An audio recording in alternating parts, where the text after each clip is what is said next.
وہاں پر تمہاری کرنت محمد الرسول اللہ کی زندگی کے اندر نظر آئے گی۔ صرف اندھ بھکت بن کر اناپ شناپ اشکالات سوالات مت پیدا کرو۔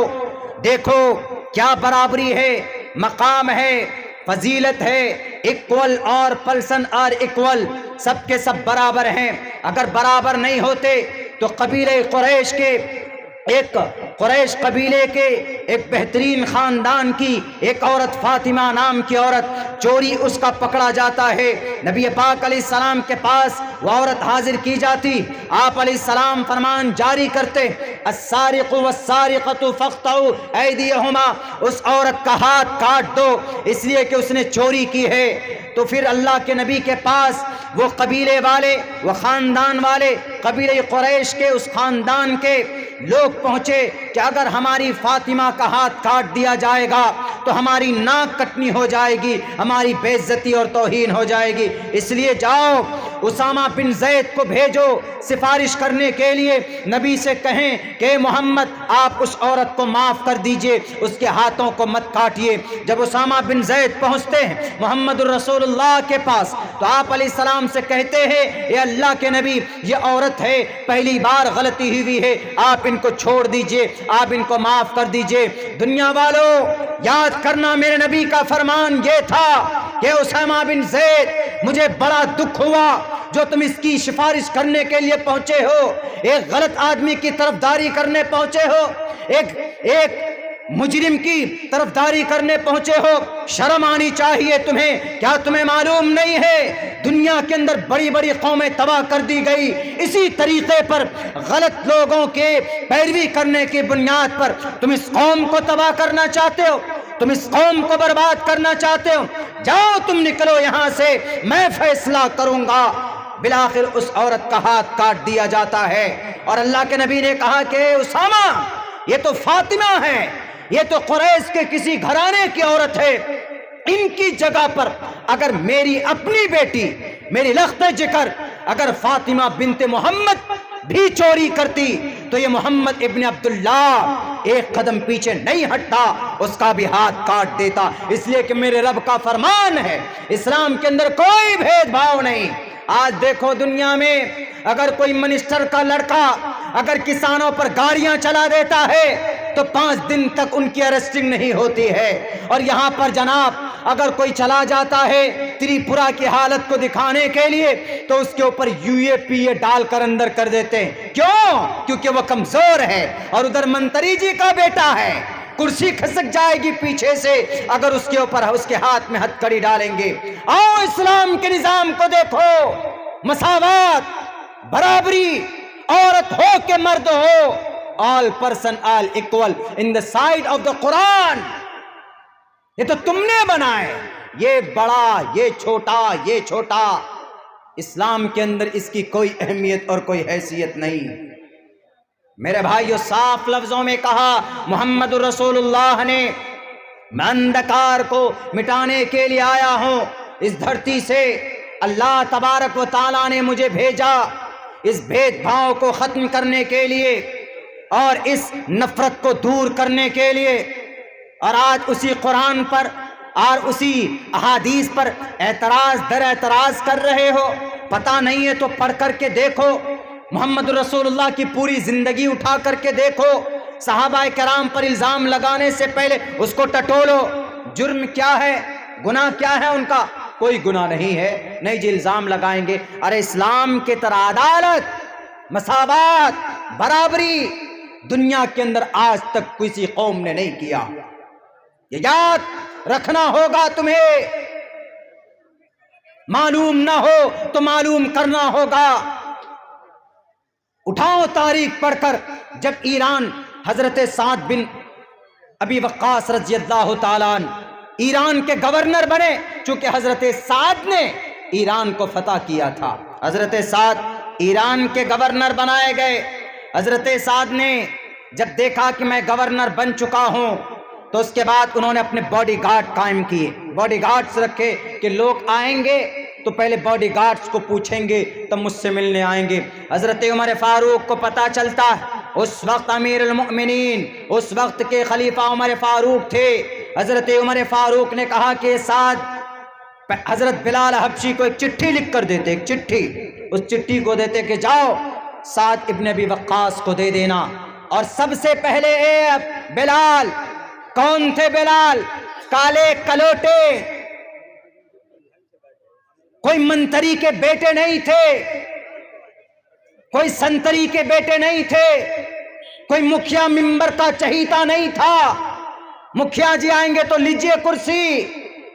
اب مکھیا جی کے پاس بیٹھ گئے تو شان سمجھتے ہیں، اب مولانا عبداللہ کے پاس بیٹھ گئے تو سمجھتے کہ ارے کن کے پاس بیٹھ گئے؟ مولانا کے پاس۔ مولانا نعمت ہے،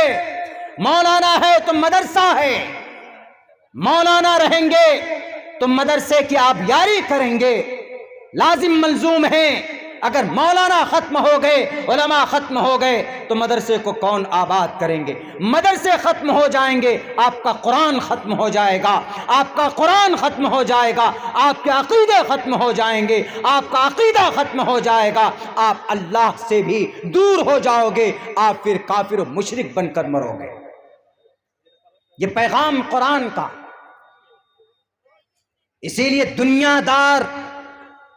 عہدے پاور والے کی کوئی فضیلت اور کوئی مقام اللہ کی نظر میں نہیں ہے، بلکہ اللہ کی نظر میں اگر کسی کے مقام، کسی کی فضیلت ہے تو اس کے کام کی وجہ سے۔ اس لیے بڑے خوبصورت انداز میں اس منتر میں سمجھایا، میں نے کئی جگہ کہا شودرو برہمن تامتی برہمنشچیتی شودرتام چھتیو یاتی وترتوم وگھادویشیم تتھے چچا سیک ایواترپتی پرجانام کتھم پنرجا تکرتا پربھیدہ۔ صاف لفظوں میں کہا کہ ہر آدمی کو ایک ہی ایشور نے، ایک کو دیوہ، ایک ہی ایشور نے جب پیدا کیا ہے تو پھر یہاں دنیا کے اندر میں لوگ اتنے الگ الگ کیوں بٹ گئے جی؟ کیوں بٹ گئے؟ ہمارے یہاں کوئی سید ہو، قریش ہو، انصاری ہو، شیخ ہو، چودھری ہو، تیلی ہو، فلاں ہو، فلاں ہو، فلاں، سب کوئی مسجد میں جائے گا، نماز ایک قسم میں کھڑا ہو کر پڑھے گا، اور سب کوئی قرآن کریم کی تلاوت کر سکتا، لیکن ہمارے ہندو بھائیوں میں نہیں۔ کہاں سے لاؤ گے اس بیماری کا علاج؟ نرسنگانند تیواری جی ڈاسنا کے مٹھ میں بیٹھ کر تو بڑے بڑی باتیں آپ کو بولنا آتا ہے، کہاں سے لاؤ گے اس بھید بھاؤ کا علاج؟ آنا پڑے گا محمد کے دامن میں، تمہیں آنا پڑے گا قرآن کے اوراق میں، تمہیں علاج ملے گا۔ تمہیں آنا پڑے گا ابو بکر کی زندگی میں، عمر فاروق کی زندگی میں آنا پڑے گا، حضرت خالد بن ولید کی زندگی میں آنا پڑے گا۔ الزام لگانا بند کرو، پورا کا پورا بغداد، پورا کا پورا عراق، پورا کا پورا ملک شام کیسے اسلام میں آیا؟ میں نے آج تاریخ پڑھی ہے، آج، اب سے پہلے میں نے کہیں نہیں بولا، لیکن آج بولتا ہوں ڈنکے کے چوٹ پر، پورا کا پورا عراق اسلام کی اچھائی کو، برابری کو دیکھ کر کلمہ پڑھا تھا۔ حضرت خالد بن ولید گئے تھے، عراق کو فتح کیا تھا، وہاں کے لوکل لوگوں کو لا اینڈ آرڈر مینٹین کرنے کے لیے چھوڑ دیا جاتا ہے۔ اس کے بعد پھر ملک شام آتے، ملک شام کو قبضہ کیا تو ملک شام کے اندر، وہاں پر ملک شام میں پوپ تھے، پوپ اور پادری، یعنی عیسائی اور یہودی کے بڑے رہنما تھے، اور وہ اس وقت کے حکمرانوں کی چاپلوسی کرتے تھے۔ چاپلوسی مطلب ان کی غلامی کرتے تھے۔ اس وقت کے ایم پی، علاقے کے ایم ایل ایز، علاقے کے مکھیاؤں کے تلوے چاٹتے تھے، کیونکہ وہاں سے پیسے ملتے تھے۔ وہ پاپ اور وہ پادری، یہودی اور عیسائی دھرم کے عالم، ان کے گرو کو کہا جاتا ہے، وہ ہمیشہ سے کیا بولتے؟ وہ ہمیشہ سے اپنے قوم کے لوگوں کو ڈرا کر رکھتے تھے کہ ارے یہ مکھیا جی بہت اچھا ہے، ارے یہ ایم ایل اے صاحب بہت اچھا ہے، یہ ایم پی صاحب بہت اچھا ہے، اس لیے کہ ایسا ایسا کرتا ہے۔ تو لوگوں کے بیچ میں ہر تقریر میں ان کی تقدس کو بیان کرتے، تو لوگ ہمیشہ بیچارہ مجبور ہو کر ڈرے رہتے تھے، مکھیا ممبر صاحب کہیں کیس میں نہ ڈال دیں، اندر نہ ڈال دیں، اسی لیے وہ ان سے ڈرتے اور اپنے پوپ اور اپنے پادری کے خلاف آواز نہیں بلند کرتے تھے۔ لیکن جب حضرت خالد بن ولید گئے عراق میں، جب حضرت خالد بن ولید پہنچے ہیں ملک شام میں، یہاں جانے کے بعد وہ جو کر و فر تھا، تانا شاہی تھی، وہ جو پوپ کی تقدس جھوٹی باتیں اور وہ مکھیا ممبر کا زد و کوب تھا، وہ جو تانا شاہی تھی،